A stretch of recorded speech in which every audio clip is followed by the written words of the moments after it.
Capítulo 4. Suplícios particulares para 7 espécies de pecadores. Primeiro, tormentos dos ladrões.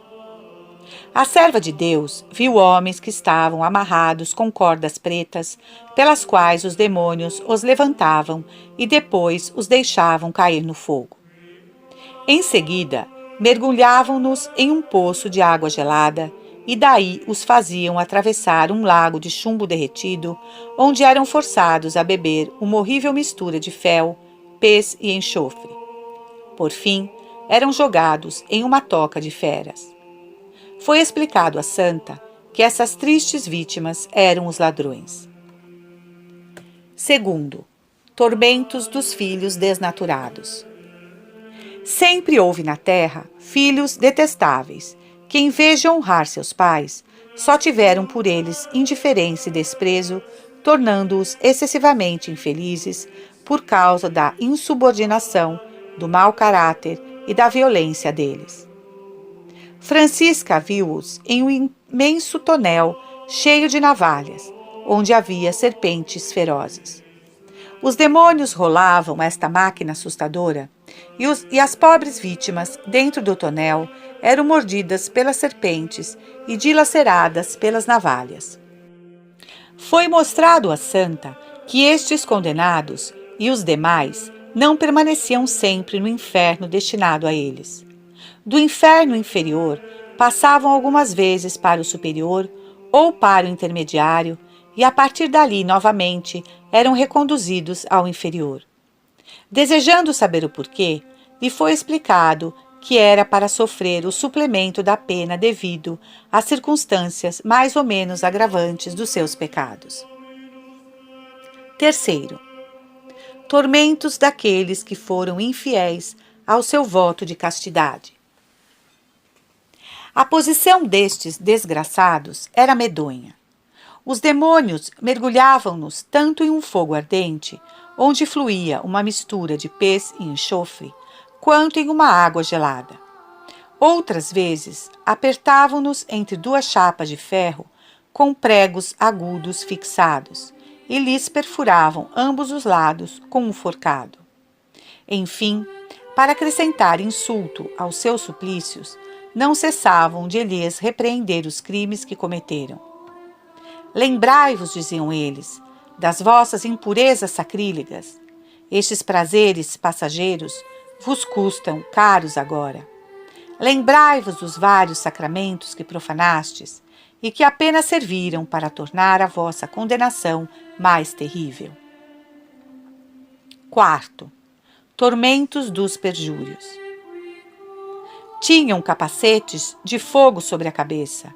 As suas línguas eram arrancadas e as mãos cortadas.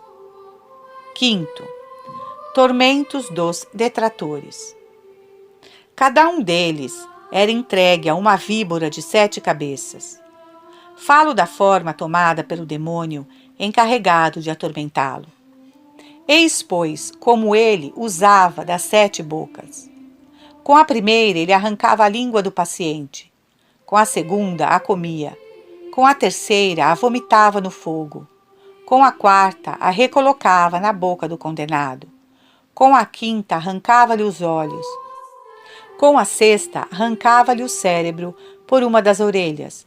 E com a sétima, por fim, devorava-lhe o nariz. Além disso, com as unhas das mãos, dilacerava-lhe todo o corpo. Sexto, tormentos das virgens loucas. Francisca viu estas almas, que, muito ciosas em conservar a virgindade do corpo, pouco cuidado tinham com a pureza do coração. Os demônios flagelavam-nas cruelmente com correntes de ferro em brasa. Sétimo, tormentos das viúvas viciosas.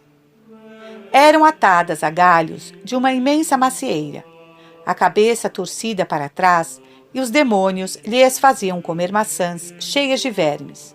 Além disso, dragões terríveis abraçavam-nas, dilacerando-lhes o coração e as entranhas, enquanto que a turba dos demônios não cessava de repreender-lhes a má vida. Oitavo, tormentos das mulheres idólatras da sua beleza. Tinham como cabelo serpente que lhes mordiam cruelmente o rosto, enquanto que outros demônios espetavam agulhas em brasa em todas as partes do corpo, e para aguçar o remorso de consciência, não cessavam de lhes dizer: Fizestes o nosso trabalho na terra, agora é justo que sejais associadas a nós durante a eternidade. Fazei agora o vosso embelezamento com estas chamas. Tais almas respondiam aos insultos dos seus inimigos com blasfêmias horríveis. Capítulo 5. Blasfêmias dos réprobos. Por todo este lugar ressoavam horríveis blasfêmias. Seus infelizes habitantes amaldiçoavam a Deus como se ele lhes tivesse feito todo o mal e jamais nenhum bem, e amaldiçoavam a humanidade sagrada de nosso Senhor Jesus Cristo. Amaldiçoavam todos os seus mistérios, cuja lembrança lhes recordava todas as criminosas ingratidões deles. Amaldiçoavam todas as graças que tinham obtido pelos seus méritos e cujo abuso tinha causado tão horríveis castigos. Toda a santa vida do Deus Salvador levava às blasfêmias, mas cada uma se esforçava em profanar de uma maneira especial a circunstância de que mais lhes desgostava. Essa amaldiçoava a encarnação, aquela o nascimento, esta outra a circuncisão, aquela outra o seu batismo, uma a sua penitência, outra a sua paixão, outra acolá a sua ressurreição, mais outra a sua ascensão gloriosa. Nada do que fez o nosso amável Salvador para a salvação das almas era respeitado, porque todos esses benefícios não foram para eles senão objeto de ingratidão. Amaldiçoavam e blasfemavam o doce nome de Maria, as suas prerrogativas, as suas virtudes, mas sobretudo a sua maternidade divina, porque se ela não tivesse dado à luz ao Filho de Deus, elas teriam menos culpas e não seriam entregues a tão horríveis tormentos. Assim, toda a eternidade delas é empregada em blasfemar e amaldiçoar, e com tão raiva e tão profundo desespero, que se não houvesse outros suplícios, isso seria suficiente para torná-las infinitamente infelizes. Mas sofrem ainda as outras penas comuns a todos os réprobos, e além disso, sofrem ainda as penas que lhes são particulares, conforme acabei de descrever. Capítulo 6. Número dos demônios, seus nomes e tarefas.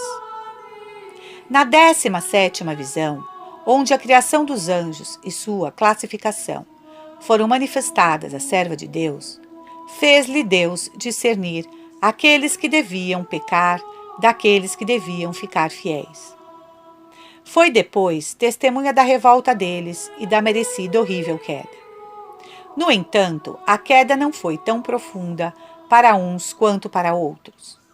1/3 destes desgraçados permaneceu nos ares, outro terço parou na terra, e a última terça parte caiu no inferno. Essa diferença nos castigos corresponde àquelas que Deus distinguiu nas circunstâncias do pecado cometido em comum. Dentre os espíritos rebeldes, houve os que abraçaram com alegria a causa de Lúcifer, se é que posso falar assim. Outros que consideraram com indiferença este levante contra o Criador e ficaram neutros. Os primeiros foram precipitados logo no inferno, de onde não saem jamais, exceto quando Deus os solta para castigar a terra com alguma grande calamidade por causa dos pecados dos homens. Os segundos foram lançados, parte no ar e parte na terra, e são esses últimos que nos tentam, como falarei mais abaixo. Lúcifer, que quis ser igual a Deus no céu, é o monarca do inferno, mas é um monarca acorrentado e o mais infeliz de todos os demais. Há abaixo dele 3 príncipes, aos quais todos os demônios, divididos em 3 coros, estão submissos por vontade divina.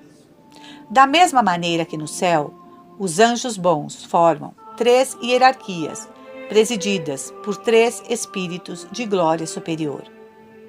Esses 3 príncipes da milícia celeste foram retirados dos 3 primeiros coros, onde eram os mais nobres e os mais excelentes. Assim, os 3 príncipes da milícia infernal foram escolhidos dentre os piores dos espíritos dos mesmos coros, que empunharam o estandarte da revolta. Lúcifer era no céu o anjo mais nobre de todos que se revoltaram, e o seu orgulho fez dele o pior de todos os demônios.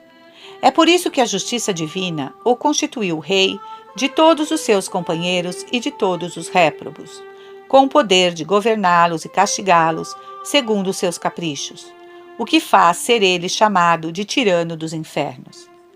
Além desta presidência geral, está estabelecido sobre o vício do orgulho. O primeiro dos 3 príncipes que governam sob suas ordens se chama Asmodeus. Era no céu um querubim. Agora é o espírito impuro que preside a todos os pecados desonestos. O segundo príncipe se chama Mamon. Era outrora um espírito que pertencia ao coro dos tronos, e agora preside aos pecados de ganância que inspira o amor ao dinheiro. O terceiro se chama Beuzebu. Pertencia na origem ao coro das dominações, e agora está estabelecido sobre todos os crimes que gera a idolatria e preside as trevas infernais. Dele vêm as trevas que cegam o espírito dos homens. Esses 3 chefes, bem como o monarca deles, não saem nunca das suas prisões infernais.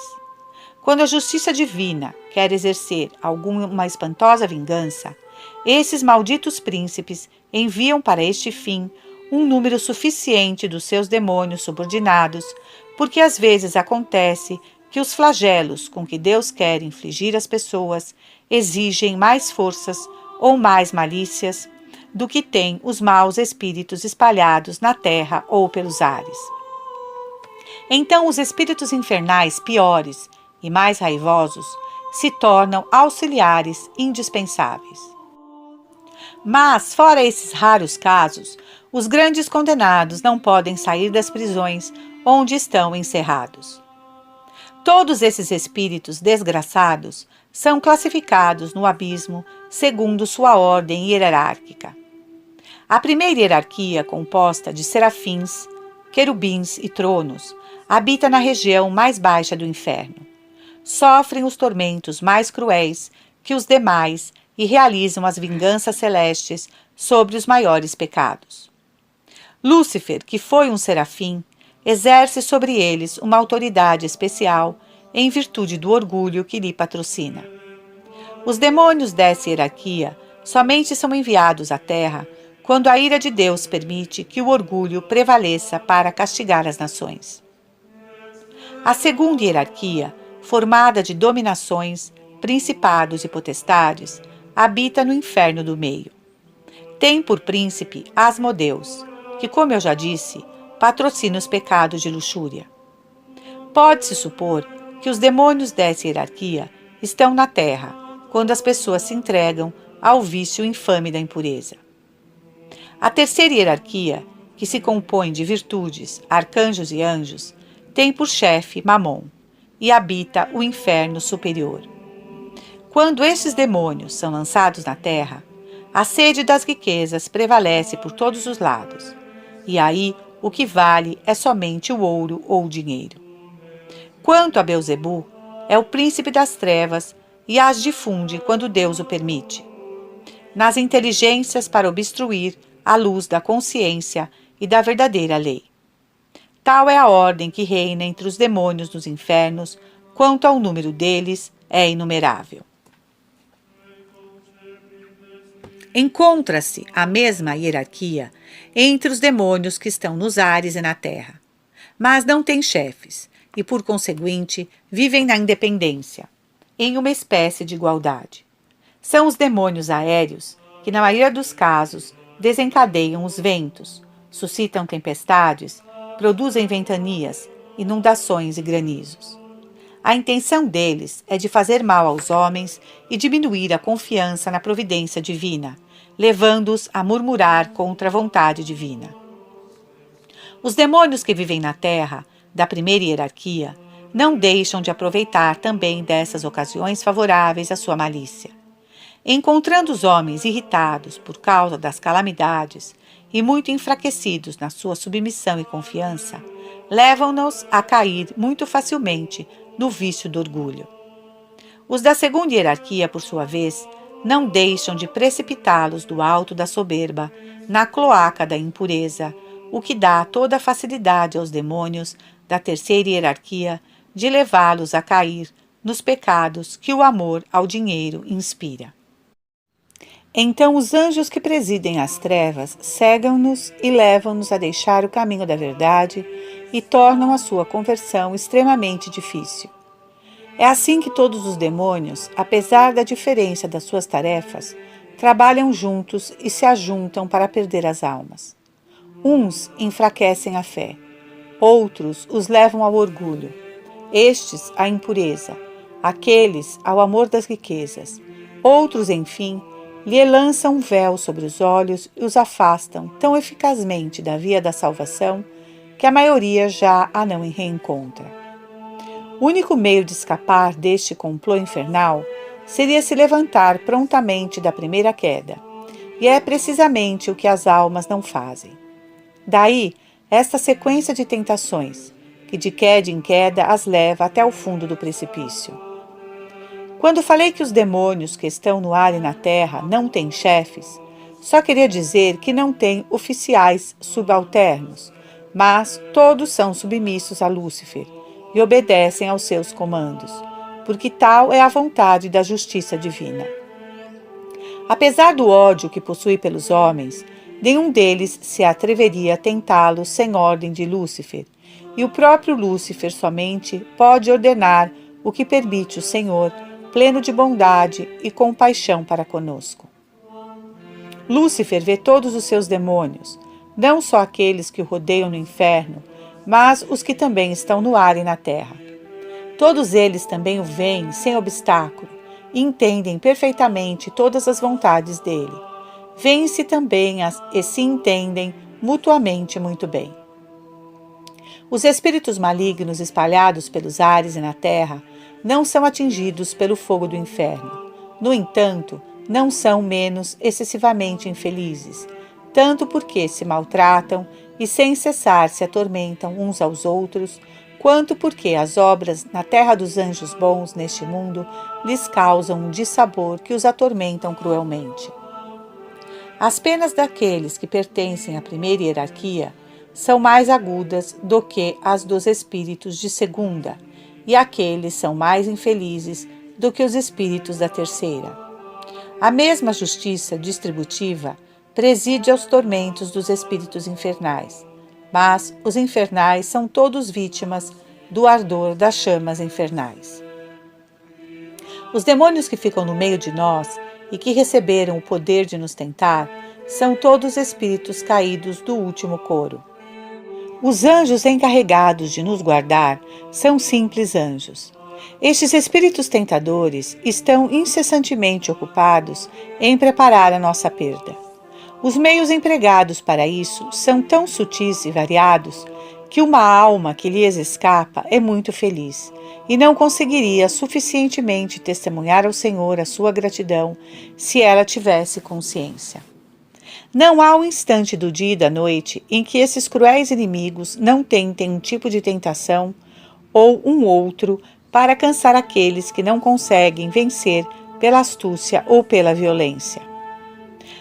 A paciência é, portanto, a arma defensiva por excelência. Ai de quem se deixa cair nas mãos deles. Quando estes tentadores ordinários encontram almas pacientes e fortes que não conseguem vencer, chamam em seu auxílio outros mais astutos e mais malignos, não para ser substituídos por eles ou para combater com eles, porque Deus não permite isso, mas para sugerir estratagemas mais eficazes. Francisca sabia de tudo isso por experiência. Era raro quando ela era tentada por um seu demônio somente. Ordinariamente outros se associavam a ele e ainda assim demais fracos recorriam à malícia de espíritos superiores que ficavam no ar. Ela tornou-se tão hábil nesta guerra que, ao suportar um ataque, sabia a que coro pertencia aquele demônio que dirigia este ataque e quem ele era. Quando os demônios querem organizar um assalto a uma alma habilidosa e forte, uns atacam de frente, outros se colocam por detrás. É desta maneira que eles combatiam ordinariamente contra a nossa bem-aventurada, e ela viu sinais entre eles, ajustando os meios. Quando uma alma vencida pelas tentações morre em pecado e seu tentador habitual leva-a prontamente, seguido de muitos outros que lhe lançam muitos ultrajes e não param de atormentá-la até que seja precipitada no inferno. Estes detestáveis espíritos entregam-se depois a uma alegria feroz. O anjo da guarda, após segui-la até a entrada do abismo, retira-se logo que a alma desaparece e volta para o céu. Pelo contrário, quando uma alma é condenada ao purgatório, o seu tentador é cruelmente espancado por ordem de Lúcifer por ter deixado escapar sua vítima. No entanto, fica lá do lado de fora do purgatório, mas bem perto, para que a alma o veja e ouça as reprimendas que ele lhe faz sobre as causas dos seus tormentos. Quando deixa o purgatório para subir ao céu, esse demônio volta à terra para se juntar aos que nos tentam, mas ele é por eles um objeto de zombaria por ter realizado mal a sua missão de que era encarregado. Todos aqueles que deixaram assim escapar as almas não vão poder mais desempenhar o ofício de tentador. Eles vagueiam aqui e ali, reduzido a prestar outros maus serviços aos homens quando conseguem. Às vezes, Lúcifer, para castigá-los, os coloca vergonhosamente em corpos de animais ou se serve deles, com a permissão de Deus, para exercer possessões que acarretam para eles novos castigos e novas vergonhas. Os demônios que, pelo contrário, conseguiram perder as almas que Lúcifer lhes tinha encarregado, depois de arrastá-las para o inferno, reaparecem na terra cobertos de glória pelos seus semelhantes e desempenham um papel maior do que nunca na guerra que travam contra os filhos de Deus. São aqueles que os demais chamam para ajudá-los por serem mais experientes e mais hábeis. Quando têm de enfrentar almas mais fortes e generosas que se riem de seus inúteis esforços.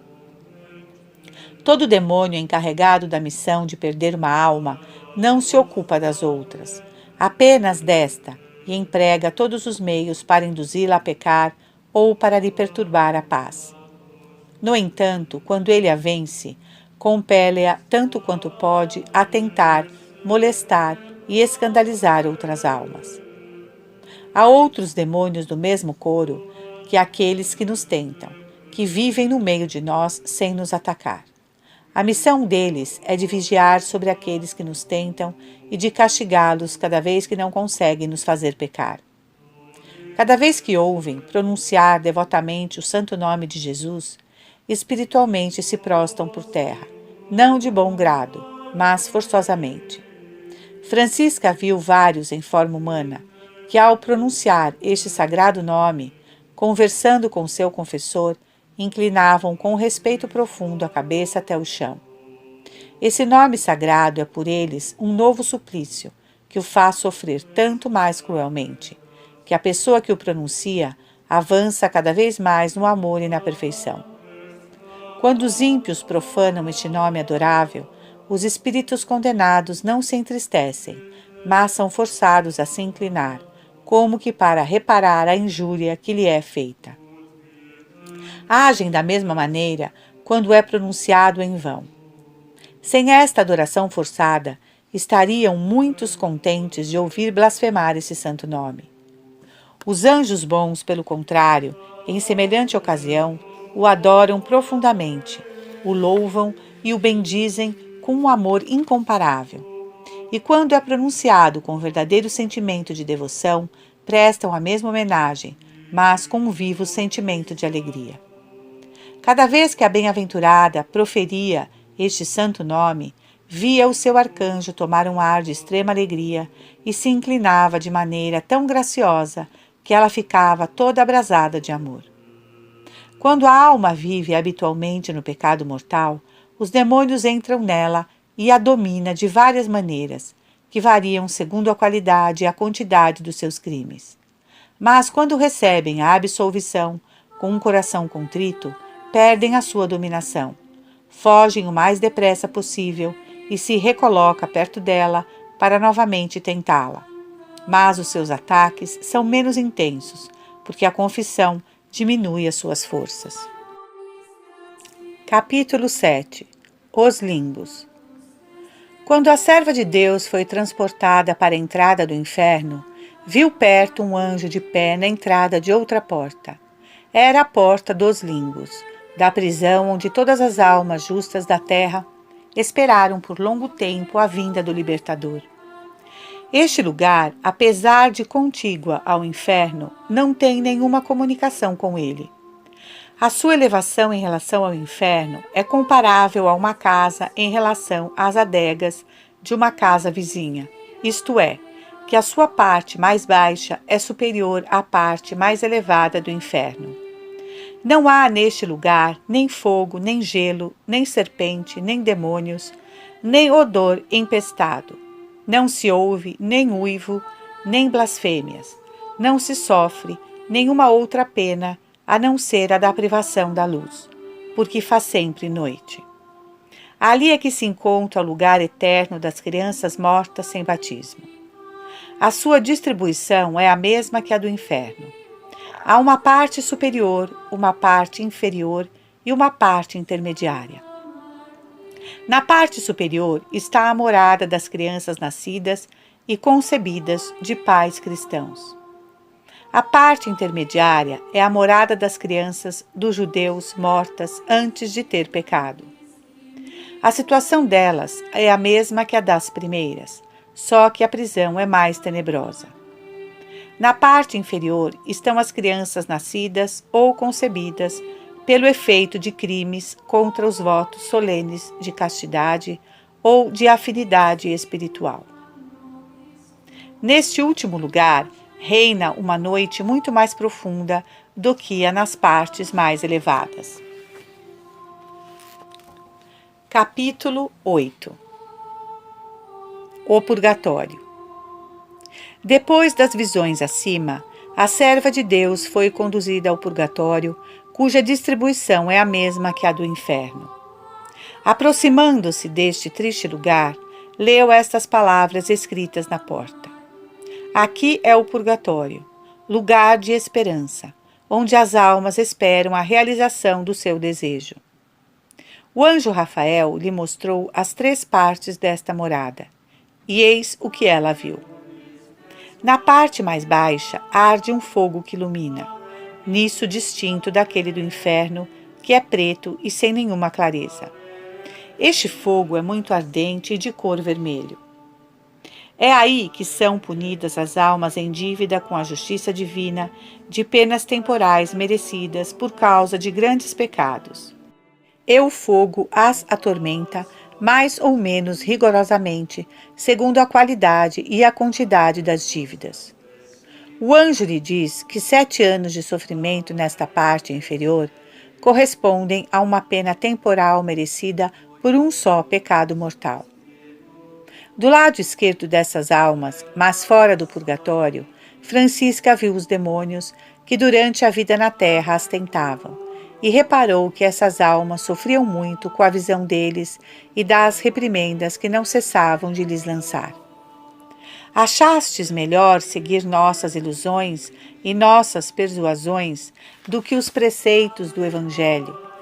Tu tivestes a loucura de ofender aquele de quem sois devedores da vossa criação e redenção. Ficai aqui agora para espiar as vossas ingratidões. Além disso, o poder dos demônios sobre estas almas limita-se a 2 coisas: afligi-las com suas repreensões e amedrontá-las com seu horrível aspecto.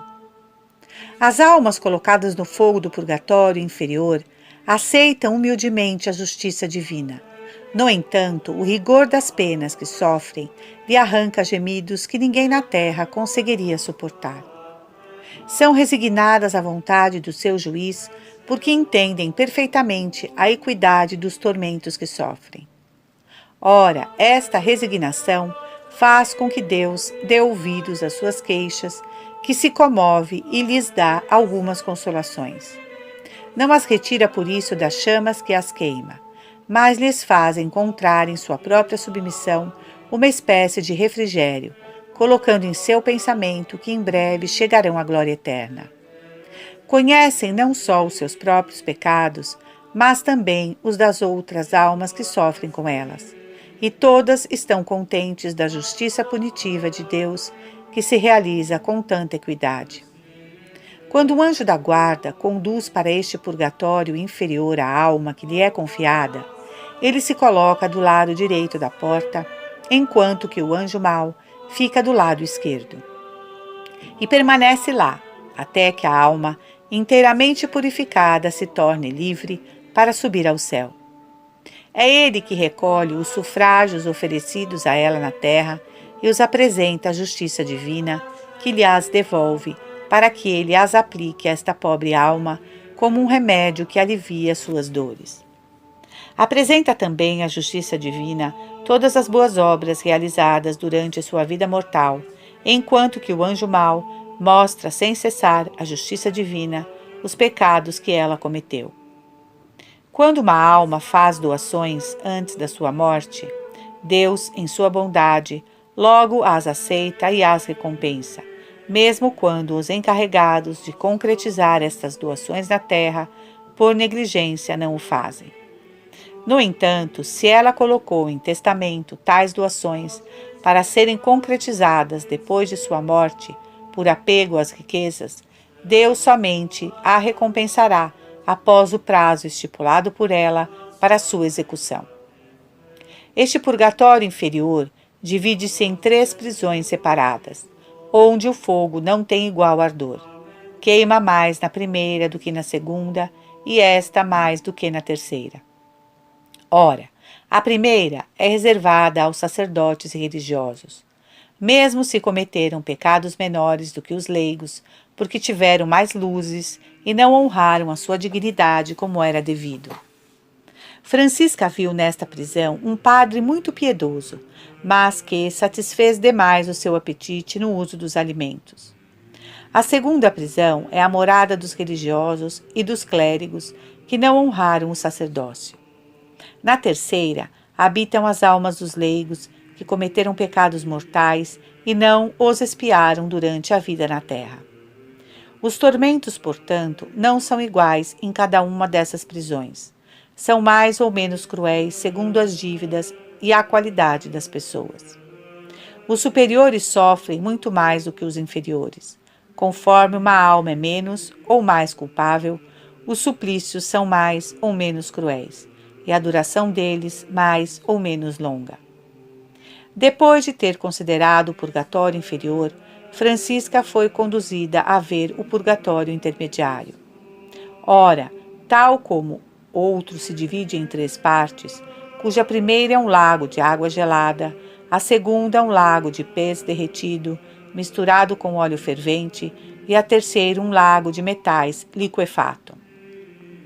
É neste purgatório que são colocadas as almas que não cometeram pecados graves suficientes para serem colocadas no purgatório inferior.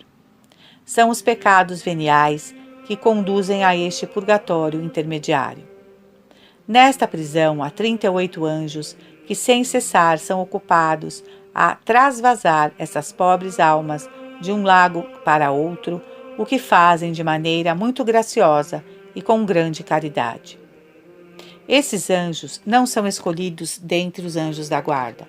São outros anjos que a bondade divina encarregou deste ministério.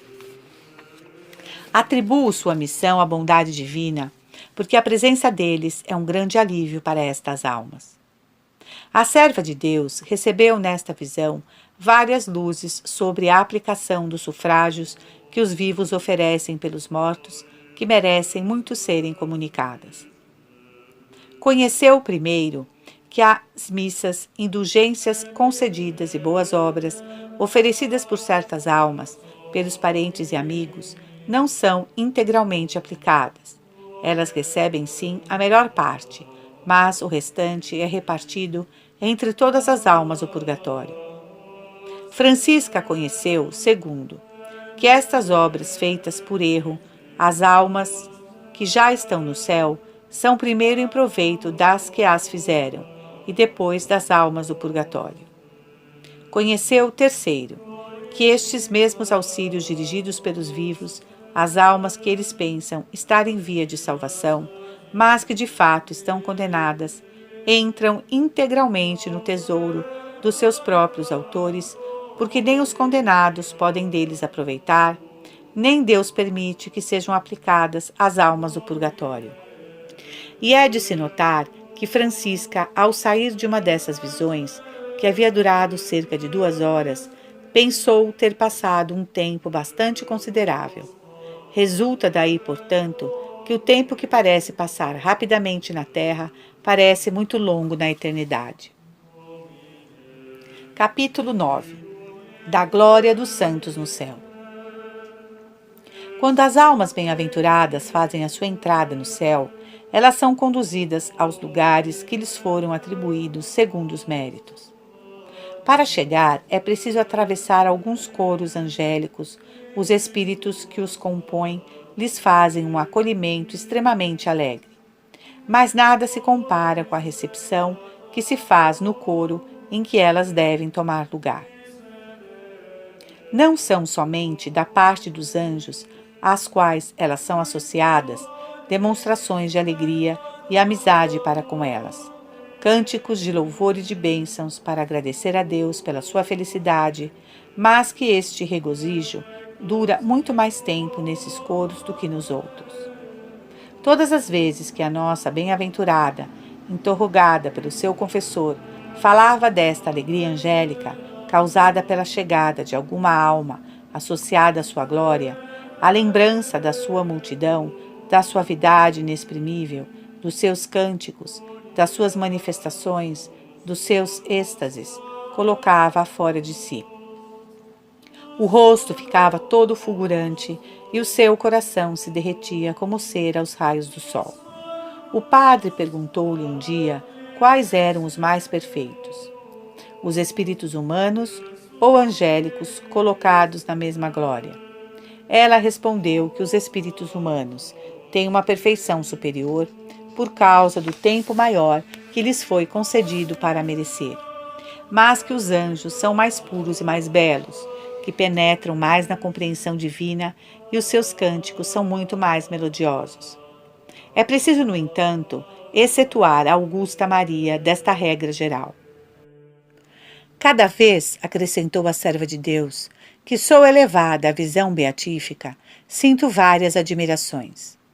Fico admirada pela minha falta de penetração na compreensão divina, causada pela união da minha alma com o meu corpo mortal, e esta incapacidade me envergonha muito e me dá um grande desprezo de mim mesma. Fico admirada e toda estupefata cada vez que considero no espelho divino a sutileza penetrante dos serafins na compreensão da grande imensidão. Fico admirada, bem mais ainda, considerando a profundidade da divindade criadora e diretiva destas sutis inteligências. Eis, dizia ainda a bem-aventurada, algumas observações que fiz relativas aos espíritos gloriosos. Observou primeiro que na ordem dos serafins, uns penetram mais além do que os outros na compreensão divina. Há entre eles uma graduação de inteligência que existe também em todos os outros coros. O que eu digo dos anjos, digo também dos espíritos humanos que lhes são associados. Todos os espíritos de um mesmo coro não são igualmente próximos da divindade, pois quanto mais uma inteligência vê de perto esta imensidão, tanto melhor consegue penetrá-la. Segundo, que todos os espíritos humanos, postos na glória, não possuem a inteligência no mesmo grau. Alguns, quando viviam em sua carne mortal, receberam uma inteligência mais sutil, e com as suas atividades intelectuais e, com sua capacidade, penetraram mais fundo na imensidão da divindade, olhando pelo espelho divino, cuja visão constitui a beatitude. Portanto, levaram para o céu um espírito mais penetrante e capaz. Quanto mais uma alma tem sutileza e capacidade no entendimento, tanto mais será saciada na visão beatífica. É verdade que no céu todas as almas estão plenamente saciadas, mas cada uma está segundo a medida da sua capacidade e da sua sutileza com que penetra na compreensão da vontade divina. Quando os apóstolos receberam o Espírito Santo, não receberam todos a mesma medida de graça. Aqueles que tinham mais capacidade, mais sutileza no entendimento, a receberam com grau mais elevado. Aquele que dispõe a uma graça maior, se dispõe também a uma glória maior. Francisca via tudo isso, durante os seus êxtases, no espelho divino. Além disso, declarou muitas vezes que ela submetia todas as suas palavras ao julgamento da Igreja Católica, em cujo seio queria viver e morrer. Louvado seja Deus. Amém.